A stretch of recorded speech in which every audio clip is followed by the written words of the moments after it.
같이 성경 공독하겠습니다. 찾으실 말씀은 마태복음 9장 9절에서 13절입니다.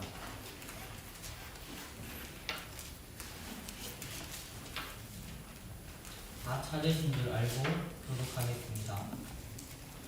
예수께서 그곳을 떠나 지나가시다가 마테라는 사람이 세간에 앉아 이제 나를 예수께서 밖에 계시다가 앉아 음식을 주시되 많은 세리와 죄인들이 와서 예수와 그의 제자들과 함께 앉았더니 바리새인들이 보고 그의 제자들에게 이르되 어찌하여 너희 선생은 세리와 죄인들과 함께 잡수시느냐. 예수께서 묻으시고 이르시되 분명한 자에게는 의자가 쓰리라고 병든 자에게야 학생이니라. 다 같이 하겠습니다. 너희는 가서 내가 믿기를 원하고 제사를 원하지 아니하노라. 하신 뜻이 무엇인지 그리라. 나는 의인을 부르러 오지 아니요 죄인을 부르러 왔노라 하시니라. 아멘. 도은주 목사님 나오셔서 죄인을 부르러 왔노라 라는 제목으로 말씀 전하시겠습니다.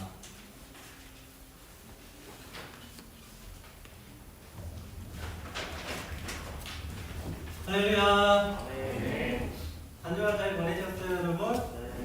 네. 우리 역사나 친구들과 함께 인사해 볼게요. 친구야. 따라하세요. 역사나 하고. 예, 친구야. 너 왜 그렇게 잘생겼니? 예, 친구야. 너 왜 그렇게 예쁘니? 자, 여러분, 하나님께서 여러분을 어떻게 보실까요? 예, 여러분을 아름답고 이 세상에서 제일 잘생기고 예쁜 그런 여러분으로 보고 계십니다. 왜 그럴까요? 모세가 시내산에서 하나님을 만나고 내려왔어요. 그런데 모세의 얼굴이 어떻게 되었다라고 되었는지 아세요? 사람들이 감히 쳐다볼 수도 없이 그 얼굴에 강체가 났다라고 그렇게 얘기해요. 여러분, 여러분의 영혼, 물론 우리가 거울을 보면은 내 몸의 모습, 얼굴이라든지 여러 가지 마음에 안 드는 부분이 있을 수도 있어요. 아니면 나는 다 좋아, 얼굴 거울만 보면 너무나 기뻐, 이런 친구도 있겠지만 대부분은 아니잖아요. 그렇죠? 근데 여러분, 우리가 이 몸을 입고 살아가는 거는 몇 년이에요? 몇 년입니까? 우리 회장님, 민찬이는 몇 년 살 것 같아요? 90년? 90년. 적당하네. 이양하는 거 120년 하죠. 예. 한 90년. 그래요. 우리가 이 몸을 가지고 살아가는 거는 민찬이 얘기했지만 길어봤자 90년, 100년이에요. 하지만 여러분의 영혼, 특별히 우리가 완전한 부활의 몸이 되었을 때 그 모습이 어떨까요? 아직 여전히 사람이었던 모세도 하나님을 봤을 때 그 얼굴에서 강체가 났다고 하는데, 우리가 진짜 앞으로 90년 후, 민찬이의 90년 후 우리의 그 마지막 때 얼마나 사람들 보기에, 하나님 보기에 우리가 아름답겠어요. 여러분들은 아름다운 사람입니다. 여러분의 영혼, 하나님 보시기에 얼마나 아름답고 귀한 것인가. 내가 그렇게 귀한 존재구나. 영원히 그렇게 귀하게 살아갈 존재구나. 이것을 여러분들이 잊지 않았으면 좋겠습니다. 한 주간 또 살아가면서 여러분, 때로는 내가 좀 부족해 보이고, 또 어떨 때는 좀 마음이 힘들 때도 있잖아요. 하지만 그럴 때마다 내가 얼마나 귀하고 아름답고 그런 존재인지, 그것을 여러분들이 늘 잊지 않기를 진심으로 바랍니다. 아멘. 네. 이 시간 또 지난주 말씀 잠시 우리가 퀴즈 하나 내고 우리가 말씀을 듣도록 할게요. 자, 오늘도 목사님이 선물을 가지고 왔어요. 자, 그러면 목사님이 문제를 내면 맞춘 친구에게 자, 기억나죠? 예, 기억나는 친구 있어요. 자, 그러면 제가 이렇게 얘기했는데 옆에 친구가 설교 말씀 안 듣고 딴짓하고 예, 벌써 예, 어디서 힌트를 주고 있는데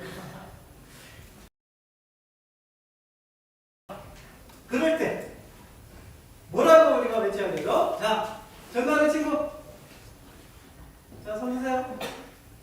자, 세 글자.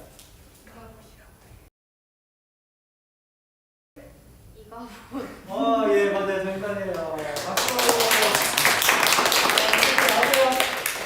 오늘은 자, 오뜨. 자, 맛있게 먹어요. 이따 예를 끝나고 먹어요. 그래, 이가봇. 근데 이가봇의 반대말은 뭐였어요? 이가봇은 하나님의 영광이 떠나다잖아요. 그러면 임마누엘. 반대는 임마누엘. 하나님께서 우리가 함께 하시다. 그러니까 여러분들은 늘 임마누엘 하나님께서 함께 하시는 그런 삶을 살아가야 합니다.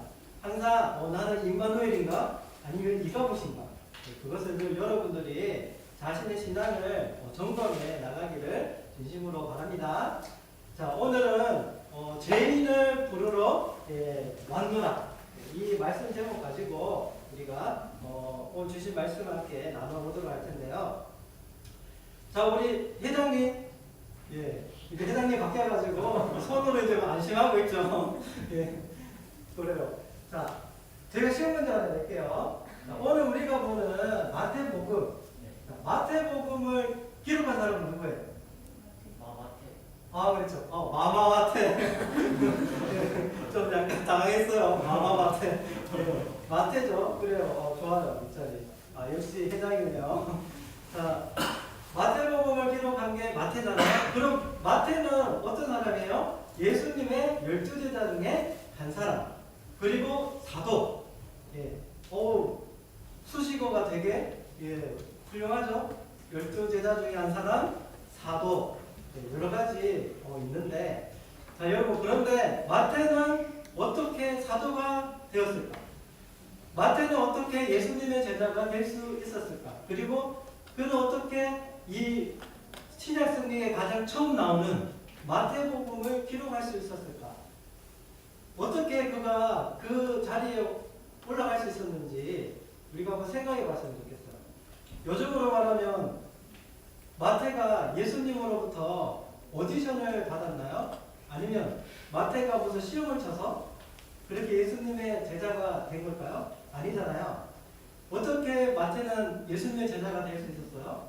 오늘 본문에 보면 어떻게 그가 제자가 되었는지 우리가 9절 말씀이에요. 제자가 될 수 있었는가? 우리 한번 보도록 하겠습니다. 제가 읽어드릴게요. 예수께서 그것을 떠나 지나가시다가 마태라 하는 사람이 세간에 앉아있는 것을 보시고 이르시되 나를 따르니라. 자, 어떻게 예수님의 제자가 될 수 있었어요? 무슨 오디션을 한 것도 아니고 그 사람이 자격이 있나 검증하신 것도 아니고 단지 예수님은 뭐라고 하셨어요? 나를 따르라. 세간에 앉아 일하고 있던 마태를 보시고는 나를 따르라 고 하셨어요.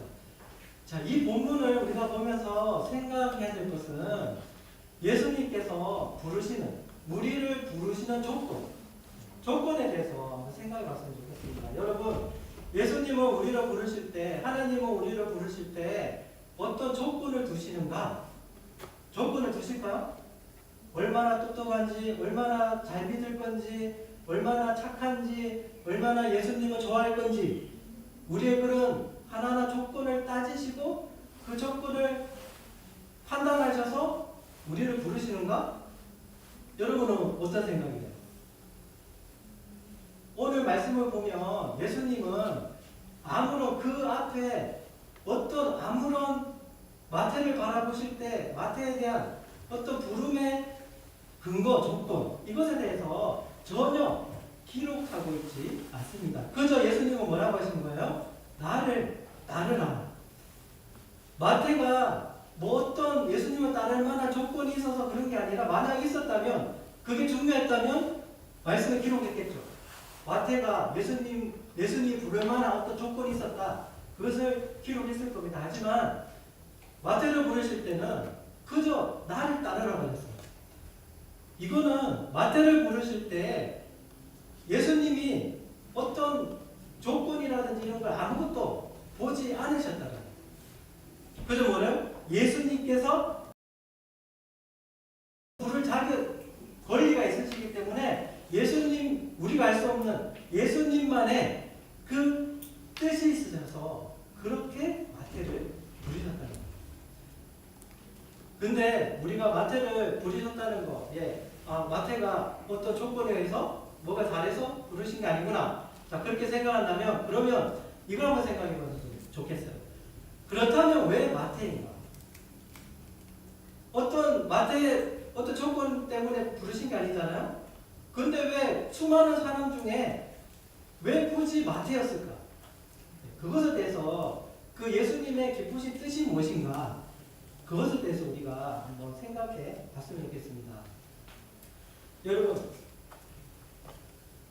사실 마태만을 제자로 부르신 건 아니죠. 예수님에게는 12명, 나머지 11명의 제자가 있었는데, 근데 그 제자들을 부르실 때도 우리는 오늘 마태를 부르시는 것처럼 부르셨다는 것, 그것을 알 수 있어요. 누구의? 야고보. 여러 제자 중에 또 이 4명을 예수님께서는 부르셨어요. 우리가 그들을 부르셨는가? 오늘 마태는 세간에 세리로서 앉아 있었는데 베드로, 안드레, 요한, 야고보 이들은 어디에 있었죠? 바로 갈릴리 호수에서, 갈릴리 바다에서 물고기를 잡는 그 현장 가운데서 예수님께서 그들을 부르신 거예요. 바닷가에서 그물을 손질하고 배에서 일하고 있던 그들을 향해서 예수님은 나를 따르라. 나를 따르라. 라고 하셨습니다. 자, 마태를 부르신 예수님, 그리고 어부였던 그 4명을 부르신 예수님, 그리고 나머지 그 제자들 또한, 그 제자들을 옆면을 우리가 살펴봤을 때 우리는 이 질문을 던질 수 있어요. 조금 전에 했던 질문. 하필이면 왜 그들인가? 하필이면 왜? 여러분, 예수님의 제자들은 다 어떤 사람들이에요? 그 당시에 사람들이 업신여기고, 사람들이 하찮게 생각하고, 사람들이 경멸하고, 사람들이 미워하는 그런 사람들이 주로 예수님께서 제자로 부르셨던 사람들이었어요. 어부들은 어때요? 예수님의 제자라면 뭘 해야 됩니까? 예수님은 당시 사람들이 선생님이요, 랍비요, 예수님을 구주로 믿지 않는 사람들도 예수님을 뭐라고 불러요? 예수님 선생님, 랍비. 여러분, 랍비 선생님이 뭘까요, 당시에? 율법에 대해서 가르치고 율법을 그렇게 사람에게 풀어 설명해주고 하나님의 말씀을 가지고 일했던 사람들, 그 사람들이 바로 사람들이 바라보는 그 예수님, 그 사람이었어요. 그렇다면 예수님의 제자들 또한 뭐예요? 하나님의 율법, 그것을 사람들에게 전할 수 있는 그런 역량이 되는 사람이어야 되는 거예요. 하지만 어부들은 요즘 말로 말하면 무식한, 지식이 별로 없는, 더 나아가서 뭔가 해석하고 전한다? 이것은 상상할 수 없는 사람들. 당시에 서기관들이 그 일을 했는데, 서기관, 또 그들과 늘 함께하는 사람들이 누구예요? 바리새인. 이들이 바로 그 율법 맡아서 연구하고 그런 사람들이죠. 어부는 뭐예요? 처음부터 평생 물고기만 잡는 그런 사람들이었다는 거예요. 그러니까 당시에 예수님이 그들을 제자로 부른다는 것은 세상의 관점으로서 있을 수 없는 거죠. 그들을 부를 때, 예수님이 부르실 때 사람들은 왜 안에 있을 거예요? 왜 하필 저 사람들이지? 그리고 더 나아가서 오늘 마태를 부르시는데 마태는 더 심해요. 왜냐하면 단지 5분은 사람들이 저 사람들은 무식해, 저 사람들은 뭐 좀 하찮아 이렇게 생각했지만 마태는 그것으로 끝나는 사람이 아니에요. 마태는 직업이 뭐예요? 당시에 세리였어요. 세리. 당시에 어떤 그 유대인들이 바라볼 때 세리는 어떤 사람이었을까요? 가장 경멸하고 가장 싫어하고 같이 있기도 싫어요. 우리가 이제 일제시대를 지냈는데 일제시대가 있었잖아요. 그 당시에 사람들이 정말 싫어했던 우리 백성들이 싫어했던 사람이 누굴까? 그건 바로 당연히 일본을 싫어하겠죠. 근데 일본을 초종하면서 그 한국 사람들, 그 조선 사람들이죠. 조선 사람을 괴롭혔던 같은 한국인. 그 사람들을 가장 싫어했어요. 바로 오늘 보는 세리 마태가 그런 사람이에요. 로마가 싫지만 우리를 압제하는 로마가 싫지만 하지만 그 로마에 빌붙어가지고 사람들에게 과도한 세금을 걷어들이고 그걸 자신이 좀 꿀꺽하는 그 세리 마태, 세리들. 유대인들은 이들을 정말 싫어했어요. 자, 그렇다면 예수님께서 오늘 마태를 부르시는 거 이거는 그 당시 유대인들에게 있어서는 말도 안 되는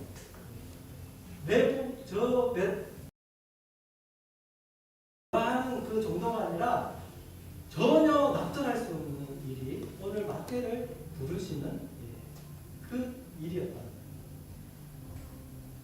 더 나아가서 예수님은 그 마태랑 뭐를 하세요? 그 마태랑 같이 마태의 집에 가서 식사를 하고 있어요. 식사. 그것을 보고 이제 바리새인들은 더 기검하는 거죠. 기겁해가지고 예수님의 제자들에게 뭐라고 얘기하니까 어찌하여 너희 선생을 세리와 죄인들과 함께 잡수시느냐. 마태를 부를 뿐만 아니라 그 마태 집에 함께 가서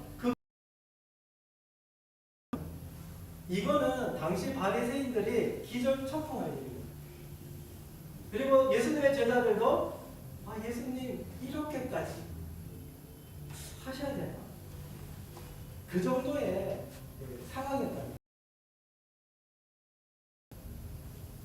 이 그림이 뭐예요? 예수님이 제자들과 마지막 만찬을 하고 계시는 그 장면인데 물론 누워서 기대서 엎드려서 그렇게 식사를 하긴 했는데 근데 이것을 우리가 이제 예수님의 마지막 만찬 이 사진을 보는데 당시에는 이렇게 함께 그러니까 마지막 만찬도 식사예요. 당시 6월절 식사였어요. 이렇게 함께 식사한다는 것은 정말 그 당시에는 큰 의미를 가지고 있는 거예요. 아무나 같이 식사를 하지 않습니다. 요즘은 우리는 식당에 가서 모여서 같이 식사를 하고 뭐 식사에 대해서 그렇게 크게 그렇게 생각하지 않겠지만 그 당시에는 이렇게 같이 식사를 한다는 것은 너무나 큰 의미였어요. 같은 사람이다, 동격이다, 이 사람과 나는 같은 부류다. 그러니까 높은 사람들은 절대로 낮은 사람들과 식사를 하지 않습니다. 같이 한 자리에 절대 하지 않아요. 너무나 큰 의미예요. 그래서 저도 이 예수님이 제자들과 함께 이렇게 식사를 늘 같이 했던 것처럼 여러분을 가도 저는 같이 좀 밥을 먹고 싶어요. 지난번에 제가 여러분들에게 목사님한테 찾아오면은 요 편의점에서 사주겠다 그렇게 얘기했는데 한 명도 찾아오는 사람이 없어요. 그래서 생각한 게 내 전화번호를 몰라서 그런가 그런 생각했는데 그래서 그 생각해보니까 주보에 목사님 전화번호를 넣으면 좋을 것 같아요. 그래서 지금 전화번호 없죠? 있어요. 있어요? 네, 있어요. 있구나. 여러분 전화번호 있대요. 그래서 옆에 보면 또 맥도날드도 있더라고요. 그래서 여러분 같이 식사하는 거 그 당시에는 참 큰 의미예요. 그래서 우리도 교회 안에서 식사, 여러분 교회에서 밥 먹는 거 지금 코로나 때 못 먹잖아요. 여러분 그걸 뭐라고 하는지 아세요? 애찬이라고 해요. 애찬. 성도와의 교제. 여러분들이 성도와의 교제를 많이 얘기하잖아요. 이거는 우리 교회에서 정말 중요한 거예요. 그 가운데서도 함께 식사를 한다. 애찬을 나눈다. 이거는 중요한 의미예요. 그래서 예수님이 제자들과 함께 이렇게 식사를 하셨던 것처럼 여러분들도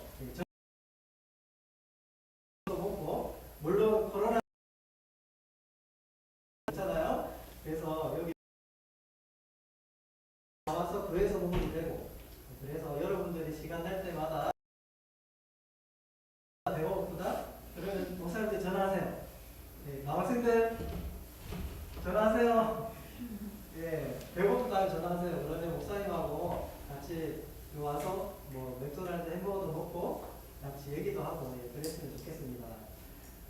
예수님께서 마태의 집에서 이렇게 식사를 하셨다는 거 정말 큰 의미예요. 바리새인들이 막 입에 어떻게 이렇게 할 수가 있는가? 저 세리들과 죄인들과 어떻게 밥 먹을 수 있냐? 이건 당시에 있어서는 정말 너무 심각한 문제예요. 그래서 그렇게 얘기하는데, 하지만 거기에 대해서 예수님은 자, 오늘 중요한 말씀을 전해주십니다. 이제 오늘 말씀의 핵심. 왜 예수님은 마태를 부르셨는가? 그리고 그 죄인이라고 여겨지는 사람들하고 왜 함께 하셨는가? 그것에 대해서 오늘 예수님이 그 입에 막 거품 물고 따지는 그 바리새인들에게 예수님은 이렇게 말씀하십니다. 우리 13절 말씀인데요. 우리 함께 다 같이 읽어보도록 하겠습니다. 13절 시작. 긍휼을 원하고 제사를 원하지 아니하노라 하시듯이 무엇인지 배우라. 나는 의인을 부르러 온 것이 아니요 죄인을 부르러 왔노라 하시니라. 자, 예수님이 내가 왜 마태를 불렀는지, 그리고 내가 왜 마태와 그리고 마태와 함께하는 세리와 죄인들과 밥을 먹는지, 그것에 대해서 중요한 이유를 말씀하시는 거예요. 그 이유가 뭡니까? 부르러 온 것이 아니라 누구를 부르러 오신 거예요? 그렇기 때문에 죄인. 근데 여러분, 단순히 여기서는 죄인이 아니에요. 단순히 뭐 잘못했고 나쁜 사람, 예수님이 나쁜 사람 모여라, 죄진 사람 모여라, 이 의미가 아니에요. 여기서 말하는 의의가 있어요. 어떤 단서냐? 스스로 자기가 내가 의인이라는 사람, 그리고 또 한 사람은 뭐예요? 스스로 내가 죄인이다라고 하는 사람. 그러니까 단순히 그냥 죄인이 아니고 뭐 무조건 잘못해가 죄 지은 사람, 예수님은 그들을 부르시고 야, 죄 지었으니까 이리 와. 자, 이게 아니라 여기는 단서가 있는데 앞에 수식어가 스스로 죄인임을 고백하는 거예요. 스스로 죄인. 그렇다면 마태가 바로 그런 사람이라는 거죠. 스스로 죄인, 예수님이다 라고 고백하는 거예요. 자, 목사님이 무슨 근거를 가지고 이 얘기를 하느냐? 마태는 왜 스스로 내가 죄인입니다 라고 고백했던 사람이냐? 자, 그것에 대해서 지금 살펴보고자 합니다. 여러분 집중해서 잘 들어야 돼요. 네, 잘 들어주세요. 자, 여러분 우리가 9절 말씀에 이렇게 기록되어 있습니다. 예수께서 그것을 떠나 지나가시다가 마태라 하는 사람이 세간에 앉아 있는 것을 보시고. 자, 이렇게 오늘 말씀에 기록되어 있어요. 자, 분명히 기록되어 있어요. 근데 여러분 생각해 보세요. 아까 민찬이한테 마태복음을 기록한 사람이 누구라 그랬지? 그렇죠. 마태가 기록했다고 했잖아요. 그렇죠. 마태. 자, 그러니까 오늘 9절 말씀을 이렇게 기록한 사람은 누구예요? 그렇죠. 마태. 세간에 앉아있는 거 마태, 그 사람 마태라고 적고 있어요. 그런데 여러분 복음서는 몇 개예요? 몇 개? 그렇죠. 4개죠. 4개. 그 중에 마태복음, 마가복음, 누가복음을 한데 묶어서 공간복음이라고 해요. 여러분 혹시 들어본 적 있어요? 공간복음?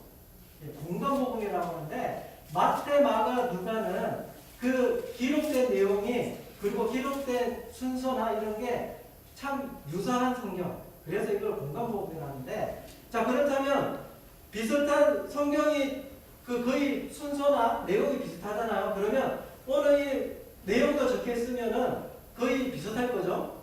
자 그런데 그 마가 누가는 오늘 이 장면을 어떻게 기록했느냐? 우리 한번 보도록 하겠습니다.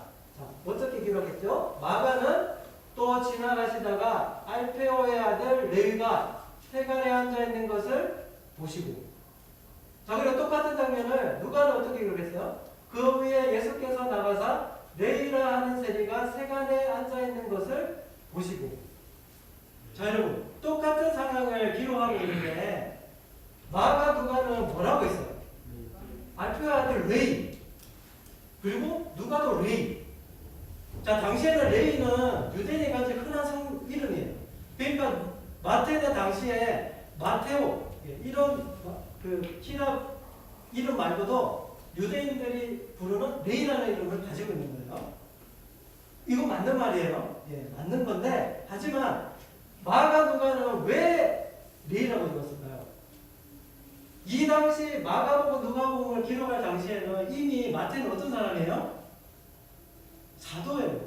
초대교회의 가장 높은 위치 초대부의 교회를 그렇게 복음을 있어서 중요한 위치 그 사람이 바로 마태였어요. 사도 교회의 가장 큰 권위 그렇다면 마가 누가가 이렇게 기록한 의미를 알겠죠. 당시의 사람들에게 세리라는 건 특별히 여러분 만약에 우리 교회에 담임 목사님이 계시는데 그 담임 목사님이 옛날에 살인을 저지른 사람입니다. 사기를 쳤던 사람이다. 만약 그렇게 된다면 우리가 전도할 때 어떻게 했어요? 그 사실을 얘기하겠어요? 아니면 숨기겠어요? 인찬이 어떨 것 같아요? 그렇지. 왜 숨겨? 굳이 처음 전도를 하는 사람에게 그 얘기를 할 필요가 없잖아요. 괜히 선입견만 주고 저게 하면서님 그랬나? 이게 복음을 전하는데 안 좋잖아요. 특별히 마태복음 복음서를 지었는데 그렇다면 마가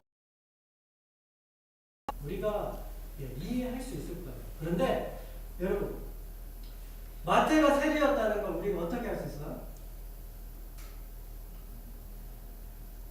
만약 마태복음이 그 당시 세간에 앉았던 사람이 마태였다는 것을 기록 안 했다면 우리는 영원히 마태가 세리였다는 것을 모를 수도 있는 거예요. 물론 그 당시에 구전으로 전승, 당시에 사람들이 마태는 그 세리였대 그렇게 전할 수는 있겠지만 하지만 2000년의 시간이 지나서 우리가 그 사회문서 성경을 사회문서가 아니고 그 당시에 2000년이 지나서 그 당시에 자료들을 성경 위의 자료를 접할 수 없을 때 우리는 뭐만 가지고 그 당시를 알 수 있어요? 성경만 가지고 알 수 있잖아요. 그렇다면 성경만 가지고 하면은 우리는 절대 마태가 세리였다는 사실을 몰라요. 알 방법이 없어요. 왜냐하면 마가 누가는 레이라고 했기 때문에 절대 마태복음이 없으면 마태가 세리였다는 거 우리가 알 수가 없습니다. 그렇다면 여러분 오늘 예수님이 왜 마태를 보냈습니까? 예수님 뭐라고 하셨어요? 나는 의인을 부르는 것이 아니라 죄인을 부르었다. 그런데 그 앞에 수식어가 있죠? 어떤 수식어? 스스로 예수님 앞에 나는 죄인입니다. 하나님 앞에 스스로 나는 죄인입니다. 라고 고백하는 이 고백을 가진 사람 그 사람을 부르신다. 하나님 앞에 내가 얼마나 죄인이고 이 죄로 인해서 나는 죽을 수밖에 없는 영원한 심판을 받을 수밖에 없는 그런 비참한 존재다라는 것을 완전히 깨닫는 그 사람 하나님은 예수님은 이게 바로 죄인을 부르러 오신 예수님, 특별히 마태를 제자로 부르신 그 예수님의 그 근거예요. 그래서 여러분들이 우리가 마태 복음을 보면 또 뭐가 있어요? 12제자 부르시는 장면도 있어요. 그래서 그 복음서에들에는 그 예수님의 제자들의 명단이 나와요. 그런데 마태복음에만 뭐라고 정확하게 기록되어 있습니까? 세리 마태. 마태는 단순히 다른 저자들처럼 이름만 열거하지 않아요. 특별히 자신을 뭐라고 얘기하고 있어요? 세리 마태. 마태는 왜 이렇게 기록했을까요? 자신의 이름. 세리 마태. 이건 그가 얼마나 평생 나는 하나님 앞에 여전히 나는 죄인입니다. 나는 세리였던 그 하나님 앞에 죽을 수밖에 없는 그 죄인이었던 게 바로 저입니다. 이런 고백이 이 복음서를 쓰는 가운데도 그 마태의 마음속에 있었기 때문에 굳이 이렇게 쓰지 않아도 되지만 마태는 분명히 이렇습니다. 나는 세리 마태. 이게 바로 예수님께서 죄인을 부르신다라는 의미입니다. 오늘은 특별히 교회 성찬식이 있는 날이에요. 더 있으면 이제 성찬식을 하게 될 건데 우리 세례받은 친구 이제 하면 되는데 근데 여러분 성찬이 뭡니까? 예수님의 몸과 예수님의 피를 상징하는 떡과 잔을 우리가 먹고 마시는 건데 이 하는 행위가 뭐예요? 우리는 예수님의 피로 죄를 씻음 받았고 이제는 예수님과 연합해서 예수님과 함께 살아가는 임마누엘의 삶을 살아가는 우리들이라는 그것을 예수님이 이것을 기념해라 라고 하셨기 때문에 우리는 성찬을 하게 되는 거예요. 그렇다면 성찬을 할 때도 가장 중요한 자세가 뭘까요? 아 예수님 저는 잘난 사람이에요. 아 예수님 저는 이렇게 예수님을 믿는 사람이에요. 교회를 위해서 이렇게 일하는 사람이에요. 이런 마음으로 그 떡과 잔을 받아야 될까요? 바리새인과 같이? 아닙니다. 성찬을 받을 때 가장 중요한 자세 그건 바로 하나님 앞에 주님 저는 죄인입니다. 주님 죄인입니다. 저를 받아주십시오. 이 떡과 잔을 먹을 수 없는 마실 수 없는 죄인이지만 하지만 저를 불러주셨기에 지금 이 자리에 나왔습니다. 이 떡과 잔을 마실 때 하나님 저와 함께 하시고 저와 연합해 주셔서 언제나 임마누엘 삶을 살아갈 수 있는 제가 되게 해주세요. 이게 바로 여러분이 성찬을 임할 때 자세라는 거예요. 그래서 오늘 주신 말씀 생각하면서 마태의 그 마음을 여러분들이 잘 가지겠습니다. 하나님 앞에 내가 얼마나 큰 죄인인가. 하나님 앞에 죄인이라는 고백하고 나갈 때 진정한 우리 마음속에 기쁨이 있고 은혜가 그렇습니다. 그래서 오늘 특별히 이따 신찬할 때 여러분들이 오늘 주신 말씀 잘 기억하고 또 아직 성찬을 할 수 없는 친구들 있잖아요. 여러분들도 곧 이제 얼마 있으면 또 세례도 받고 입교를 하게 될 거예요. 그러면 여러분들도 가장 중요한 게 뭐예요? 내가 죄인이라는 거. 이것을 여러분들이 깊이 깨달아야 돼요. 여기에서 모든 게 출발됩니다. 여기에서 여러분들의 은혜가 주어집니다. 그래서 하나님 앞에 늘 스스로 죄인된 고백을 할 수 있는 여러분 되시기를 진심으로 축원합니다. 기도하겠습니다. 하나님 아버지 감사합니다. 나는 죄인을 부르러 왔노라라고 예수님께서 말씀하셨는데 그런데 실상은 우리가 내 스스로 죄인임을 깨닫지 못하고 마치 바리새인처럼 의인인 양 이 세상을 살아가고 있습니다. 주님 저희를 용서해 주시고 마태와 같은 스스로 죄인됨을 고백하면서 늘 그 예수 그리스도의 십자가를 바라보고 그 십자가를 붙들고 살아가는 우리 모든 사랑하는 친구들 될 수 있도록 역사하여 주시옵소서. 이 모든 말씀 예수 그리스도의 이름으로 기도드립니다. 아멘. 예배에 나오신 모든 주님을 친구 주님의 이름으로 환영합니다. 예배 시작 시간은 10시 40분입니다. 코로나 예방을 위해서 열체크 3주동 마스크 착용시켜주시기 바랍니다. 라이브 예배를 위한 중등부 채널이 개설되었습니다. 중국 유튜브에서 시국중앙교회 강의 중을